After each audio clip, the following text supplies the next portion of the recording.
Hello everyone, आज हम लोग बात करने वाले हैं highest paid company secretaries in the year of 2022 and 2023।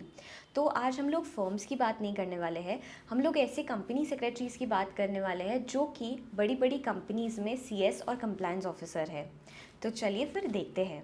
सबसे पहले हम लोग बात करेंगे हिंदुस्तान यूनिलीवर के जो सीएस है, सीएस देव वाजपेयी सर। तो इनका जो पोस्ट है वो एक सीएस का है, वो की मैनेजरियल पर्सनल है, साथ ही वो एग्जीक्यूटिव डायरेक्टर भी है।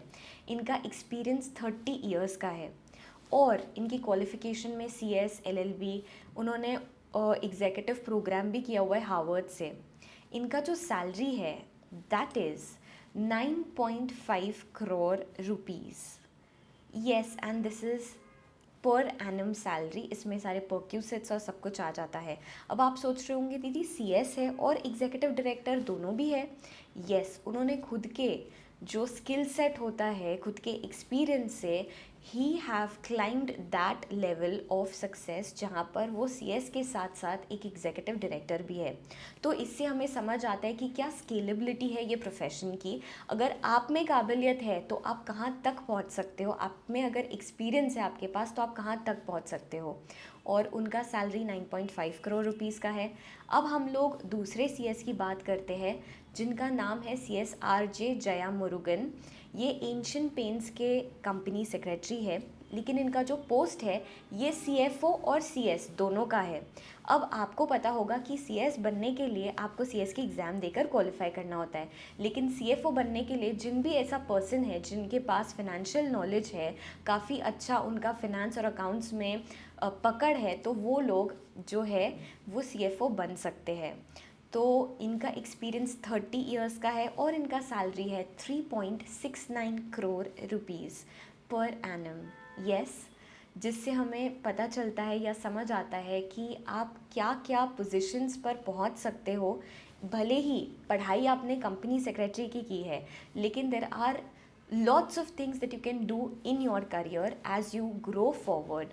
अब हम बात करते हैं सीएस सावित्री पारेख की। ये रिलायंस के जॉइंट कंपनी सेक्रेटरी है। रिलायंस के और एक कंपनी सेक्रेटरी है जो कि लीगल हेड है और वाइस प्रेसिडेंट है, उनका तो सैलरी और भी ज़्यादा है, लेकिन हम लोग इनकी बात कर रहे हैं क्योंकि ये कंप्लायंस ऑफिसर और सीएस, इनका main area of work CS का ही है। तो इनका जो एक्सपीरियंस है इट्स फॉर 31 ईयर्स। पहले ये कोई और कंपनी में थे, अभी ये रिलायंस में है। क्वालिफ़िकेशन है इनका सीएस एलएलबी और बीकॉम का, और इनका सैलरी है 3 करोड़ रुपीज़ पर एनम। इनके जो परक्यूसिट्स वगैरह होते हैं वो अलग से होते हैं, जो शेयर्स ये लोग होल्ड करते हैं वो अलग से होते हैं। Yes, all right. अभी मैं बात करती हूँ चौथे कंपनी सेक्रेटरी की, जो है सीएस नारायण शंकर। ये महिंद्रा एंड महिंद्रा लिमिटेड के सीएस है। इनका जो पोस्ट है वो CS plus executive vice president का है। जो कंपनी उनको पोस्ट देती है वो पोस्ट की हम लोग बात कर रहे हैं। क्वालिफिकेशन इनके सीएस है, एलएलबी है, बीकॉम भी किया हुआ होगा, I am not too sure, but CS तो पक्का से है ऑफ कोर्स।